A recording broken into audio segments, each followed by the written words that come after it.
अस्सलाम वालेकुम की हाल है जी तुहाडा। उम्मीद है तुसीं ठीक होने ते मैं भी ठीक हाँ। अज तुहाडे नाल एक इहो जी स्टोरी शेयर करन चला जिहदे च मैं तुहानूं सिर्फ यही कहना चाहांगा, जिद्दों तुहाडे बच्चे जवान हो रहे होण, खाओ बेटियां होण या बेटे, प्यो दा सिर ते होना किन्ना जरूरी है। प्यो सिर ते ना होवे ते औलाद दे इहो ਜਿਹੇ अंजाम हुंदे आ कि सारी उम्र दा पछतावा रह जांदा। अज दी स्टोरी जिहड़ी है ये बिल्कुल रियल स्टोरी है, एक इहो जी कि जिहदे विच माँ प्यो दे इकलौते पुत्तर नूं ਉਹਦੇ ਹੀ ਬਚਪਨ ਦੇ ਦੋਸਤਾਂ ਨੇ ਗੋਲੀਆਂ ਮਾਰ ਕੇ ਮਾਰਤਾ। ਸਟੋਰੀ ਨੂੰ ਥੋੜਾ ਜਿਹਾ ਕਲੋਜ਼ ਕਰਦਿਆਂ ਹੋਇਆਂ ਤੁਹਾਨੂੰ ਸੁਣਾਉਂਦੇ ਆ ਤੇ ਦੱਸਦੇ ਆ ਕਿ ਹੋਇਆ ਕੀ ਹੈ। ਸਾਦ ਨਾਮੀ ਇੱਕ ਲੜਕਾ ਜਿਹਦੇ 4 ਦੋਸਤ ਸੀਗੇ, ਬਚਪਨ ਤੋਂ ਹੀ ਸਾਰੇ ਇਕੱਠੇ ਪੜ੍ਹਦੇ ਸੀਗੇ ਤੇ ਸਾਰੇ ਦੋਸਤਾਂ ਦਾ ਇੱਕ ਦੂਸਰੇ ਦੇ ਘਰ ਆਣਾ ਜਾਣਾ ਵੀ ਸੀਗਾ। ਸਾਰਿਆਂ ਨੂੰ ਪਤਾ ਹੁੰਦਾ ਸੀ ਅਗਰ ਇੱਕ ਬੱਚਾ ਲੇਟ ਆਉਂਦਾ ਸੀ ਤੇ ਉਹਦੇ ਮਾਪਿਓ ਦੂਸਰੇ ਦੇ ਘਰ ਫੋਨ ਕਰਦੇ ਸੀਗੇ ਤੇ ਪਤਾ ਕਰ ਲੈਂਦੇ ਸੀ ਉਹ ਕਿੱਥੇ ਆ। ਹੁਣ ਸਾਦ ਦਾ ਜਿਹੜਾ ਵਾਲਦ ਸੀਗਾ, ਪਿਓ ਸੀਗਾ, ਉਹ ਬਾਹਰ ਕੰਮ ਕਰ ਰਿਹਾ ਸੀਗਾ। ਉਹ ਕਿਤੇ साल 6 महीने या 2 साल तो बाद आंदा सी, 15-20 दिन महीने की छुट्टी कट्टी फिर चला गया। ਉਹਦੀ ਮਾਂ ਜਿਹੜੀ ਸੀ ਉਹਦੀ ਪਰਵਰਿਸ਼ ਕਰ ਰਹੀ ਸੀ। ਹੁਣ ਮਾਂ ਨੇ ਇਹ ਸਟੋਰੀ ਆਪ ਸੁਣਾਈ ਆ ਤੇ ਉਹ ਸੁਣਾਉਂਦਿਆਂ ਹੋਇਆ ਬੜੀ ਆਪਦੀਦਾ ਹੋਈ ਕਿ ਮੇਰੇ ਕੋਲ ਇਹੋ ਜੀ ਗਲਤੀ ਹੋਈ ਜਿਹੜੀ ਤੁਸੀਂ ਨਹੀਂ ਕਰਨੀ।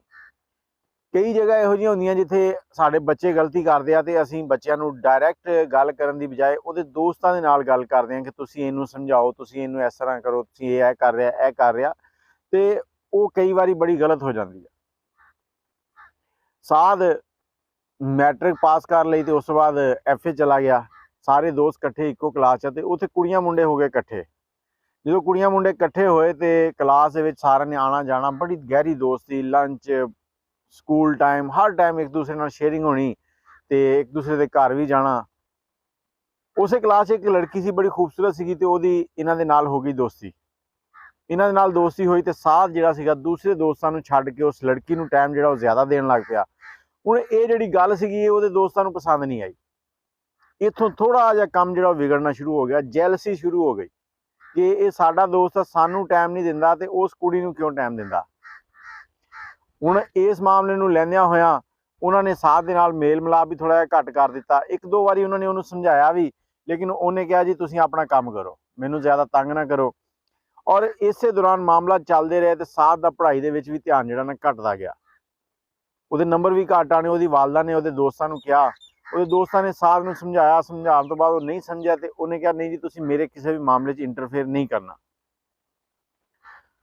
ਕਰਦੇ ਕਰਦੇ ਜੀ ਇਹ ਦੋਸਤੀ ਦੀ ਜਿਹੜੀਆਂ ਹਵਾਵਾਂ ਸੀ ਨਾ ਇਹ ਉੱਚੀਆਂ ਚੱਲਣ ਲੱਗ ਪਈਆਂ।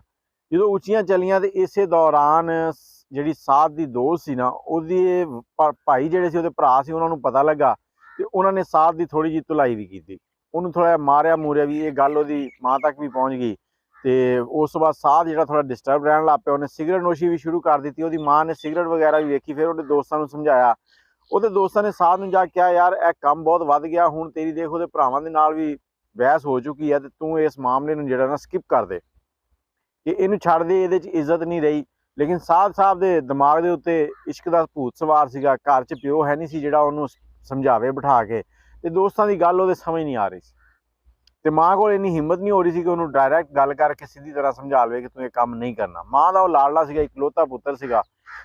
ਅੱਛਾ, ਹੁਣ ਇਸ ਮਾਮਲੇ ਦੇ ਦੌਰਾਨ ਹੀ ਉਸੇ ਕਲਾਸ 'ਚ 2 ਲੜਕੀਆਂ ਹੋਰ ਸੀ ਜਿਹੜੀਆਂ ਕਿ ਉਸ ਕੁੜੀ ਦੀਆਂ ਸਹੇਲੀਆਂ ਸੀ। ਉਹਨਾਂ ਦੀ ਦੋਸਤੀ ਹੋ ਗਈ ਸਾਧ ਦੇ ਦੋਸਤਾਂ ਦੇ ਨਾਲ, ਦੋਵਾਂ ਦੇ ਨਾਲ। ਹੁਣ ਇਹ ਦੋਸਤੀ ਵਾਲੇ ਕੰਮ ਜਿਹੜੇ ਨਾ ਅੱਜ ਕੱਲ੍ਹ ਸਕੂਲਾਂ ਦੇ ਵਿੱਚ ਬਹੁਤ ਚੱਲ ਰਹੇ ਆ। ਇਹ ਵੀਡੀਓ 'ਚ ਕਹਿਣ ਵਾਲੇ ਤੇ ਨਹੀਂ ਹੈਗੇ, ਲੇਕਿਨ ਅੱਜ ਦੀ ਸੱਚਾਈ ਇਹੀ ਹੈ ਕਿ ਇਹ ਸਾਰੇ ਹੀ ਕੰਮ ਚੱਲ ਰਹੇ ਆ ਤੇ ਇਹ ਸਾਰਾ ਕੁਛ ਸਾਡੇ ਕਾਲਜਾਂ 'ਚ, ਸਕੂਲਾਂ 'ਚ ਹੋ ਰਿਹਾ। ਕੋ ਐਜੂਕੇਸ਼ਨ ਜਿਹੜੀ ਹੈ ਨਾ ਇਹਨੇ ਸਭ ਕੁਝ ਖਰਾਬ ਕਰਤਾ। ਉਹਨਾਂ ਦੀ ਦੋਸਤੀ ਥੋੜੇ ਦਿਨ ਰਹੀ ਤੇ ਜਿਹੜੀ ਸਾਧ ਦੀ ਦੋਸਤ ਸੀ ਉਹਨੇ ਆਪਣੀਆਂ ਦੋਸਤਾਂ ਨੂੰ ਕਿਹਾ ਕਿ ਤੁਸੀਂ ਇਹਦੇ ਨਾਲ ਨਹੀਂ ਮਿਲਣਾ। ਨਾਲ ਹੀ ਉਹਨੇ ਸਾਧ ਨੂੰ ਵੀ ਕਿਹਾ ਕਿ ਜੇ ਤੂੰ ਇਹਨਾਂ ਦੇ ਨਾਲ ਮਿਲਣਾ ਤੇ ਮੇਰੇ ਨਾਲ ਨਹੀਂ ਮਿਲਣਾ। ਇਸੇ ਚੀਜ਼ ਦੇ ਉੱਤੇ ਸਾਧ ਜਿਹੜਾ ਸੀਗਾ ਉਹ ਬਹੁਤ ਜ਼ਿਆਦਾ ਇਨਵੋਲਵ ਸੀ ਉਸ ਲੜਕੀ 'ਚ ਤੇ ਉਹਨੇ ਆਪਣੇ ਦੋਸਤਾਂ ਦੇ ਨਾਲ ਸਾਰੇ ਤਾਲੁਕ ਖਤਮ ਕਰ ਲਏ।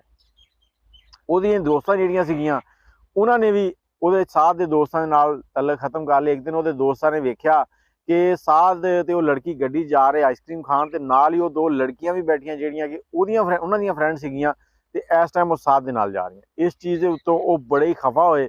ਮਾਮਲਾ ਤੇ ਚੱਲ ਰਿਹਾ ਸੀ ਐਸਾ ਕਿ ਇਹ ਬਰੂਦ ਬਣ ਰਿਹਾ ਸੀਗਾ। ਇੱਕ ਦੋਸਤੀ ਦੇ ਵਿੱਚ ਦਰਾਰ ਜਿਹੜੀ ਸੀ ਉਹ ਵੱਧ ਰਹੀ ਸੀਗੀ। ਇਸੇ ਟਾਈਮ ਦੇ ਵਿੱਚ ਰਿਜ਼ਲਟ ਆ ਗਿਆ ਕਲਾਸ ਦਾ ਤੇ ਰਿਜ਼ਲਟ ਜਦੋਂ ਆਇਆ ਤੇ ਸਾਧ ਦੀ ਮਾਂ ਨੇ ਉਹਦੇ ਦੋਸਤਾਂ ਨੂੰ ਸੱਦਿਆ। ਸਾਧ ਘਰ ਹੈ ਨਹੀਂ ਸੀਗਾ।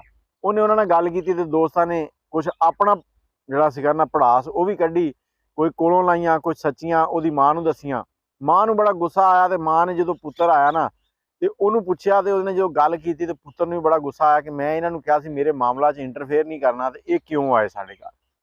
ਉਹ ਮਾਂ ਦੇ ਸਾਹਮਣੇ ਤੇ ਚੁੱਪ ਰਿਹਾ, ਲੇਕਿਨ ਕਮਰੇ 'ਚ ਜਾ ਕੇ ਉਹਨੇ ਫੋਨ ਕੀਤਾ ਸਾਰੇ ਦੋਸਤਾਂ ਨੂੰ, ਬੜੇ ਗੁੱਸੇ 'ਚ ਉਹਨਾਂ ਨਾਲ ਗਾਲਮ ਗਲੋਚ ਵੀ ਹੋਇਆ। ਜਦੋਂ ਗਾਲਮ ਗਲੋਚ ਹੋਇਆ ਤੇ ਉਹਨਾਂ ਦੋਸਤਾਂ ਨੇ ਉਦੋਂ ਠਾਣ ਲਈ ਕਿ ਹੁਣ ਅਸੀਂ ਇਹਨੂੰ ਨਹੀਂ ਛੱਡਣਾ। ਨੌਜਵਾਨ ਸੀਗੇ, ਖੂਨ ਸਾਰਿਆਂ ਦਾ ਜੋਸ਼ ਮਾਰਦਾ ਹੈ ਤੇ ਇਹ ਖੂਨ ਜਿਹੜਾ ਨਾ ਜੋਸ਼ ਮਾਰਦਾ, ਇਹਨੂੰ ਕੰਟਰੋਲ ਕਰ ਲਓ ਤੇ ਸਮਝੋ ਤੁਸੀਂ ਜਵਾਨ ਹੋ ਗਏ। ਉਹਨਾਂ ਨੇ ਪਲਾਨ ਬਣਾਇਆ ਕਿ ਹੁਣ ਅਸੀਂ ਸਾਧ ਨੂੰ ਮਾਰਨਾ। ਉਹਨਾਂ ਨੇ ਪਿਸਟਲ ਲਿਆ। ਇੱਕ ਦਿਨ ਸਾਧ ਰਾਤ ਨੂੰ ਨਿਕਲ ਕੇ ਤੇ ਆਪਣੇ ਘਰ ਜਾ ਰਿਹਾ ਸੀਗਾ ਤੇ ਰਸਤੇ 'ਚ ਉਹਨਾਂ ਨੇ ਉਹਨੂੰ ਰੋਕਿਆ, ਚਾਰਾਂ ਦੋਸਤਾਂ ਨੇ ਰੋਕ ਕੇ ਤੇ ਉਹਨੂੰ ਗੋਲੀਆਂ ਮਾਰਤੀਆਂ। ਹੁਣ ਇਹ ਸਟੋਰੀ ਸੁਣਾਈ ਕਿਹਨੇ? ਉਹਨਾਂ ਲੜਕਿਆਂ ਨੇ ਹੀ ਸੁਣਾਈ ਆ ਕਿ ਇਹ ਸਾਰਾ ਮਾਮਲਾ ਇਸ ਤਰ੍ਹਾਂ ਹੋਇਆ ਕਿਉਂਕਿ ਇਸ ਟਾਈਮ ਉਹ ਪਏ ਆ ਜੇਲ੍ਹ ਦੇ ਵਿੱਚ। ਚਾਰੋਂ ਜੇਲ੍ਹ 'ਚ ਕਿਸ ਤਰ੍ਹਾਂ ਪਹੁੰਚੇ? ਉਹ ਹੁਣ ਅਣਜਾਣ ਸੀਗੇ ਕਿ ਇੱਥੇ CCTV ਕੈਮਰੇ ਵੀ ਲੱਗੇ ਹੁੰਦੇ ਰੋਡਾਂ ਦੇ ਉੱਤੇ ਤੇ ਮੋਬਾਈਲ ਦੀ ਲੋਕੇਸ਼ਨ ਜਿਹੜੀ ਉਹ ਵੀ ਟਰੇਸ ਹੋ ਜਾਂਦੀ ਆ, ਸਾਰੇ ਮਾਮਲਾਤ ਹੁੰਦੇ ਆ। ਇਸ ਤਰ੍ਹਾਂ ਕਰਕੇ ਉਹਨਾਂ ਨੇ ਸਾਰਾ ਪਲਾਨ ਜਿਹੜਾ ਉਹ ਸਾਹਮਣੇ ਆ ਗਿਆ ਤੇ ਉਹ ਦੋਸਤ ਸਾਰੇ ਜਿਹੜੇ ਸੀ ਨਾ ਉਹਦੇ, ਇਹ ਕਹਿ ਲਓ ਕਿ ਬਚਪਨ ਦੇ ਦੋਸਤ, ਮਾਂ ਨੇ ਇੱਕ ਛੋਟੀ ਜਿਹੀ ਗਲਤੀ ਕੀਤੀ ਕਿ ਉਹਨਾਂ ਨੂੰ ਕਹਿ ਦਿੱਤਾ ਕਿ ਇਹਨੂੰ ਸਮਝਾਓ ਤੇ ਉਹਨਾਂ ਕੋਲੋਂ ਪੁੱਛ ਲਿਆ ਵੀ ਕੀ ਰੌਲਾ ਚੱਲ ਰਿਹਾ ਤੇ ਇਸੇ ਮਾਮਲੇ ਦੇ ਵਿੱਚ ਉਹਦਾ ਪੁੱਤਰ ਜਿਹੜਾ ਉਹ ਇਸ ਦੁਨੀਆ ਤੋਂ ਚਲਾ ਗਿਆ। ਲੇਕਿਨ ਇੱਥੇ ਸਭ ਤੋਂ ਜ਼ਿਆਦਾ ਇੰਪੋਰਟੈਂਟ ਸੀ ਬੱਚੇ ਦੇ ਬਾਪ ਦਾ ਇੱਥੇ ਹੋਣਾ।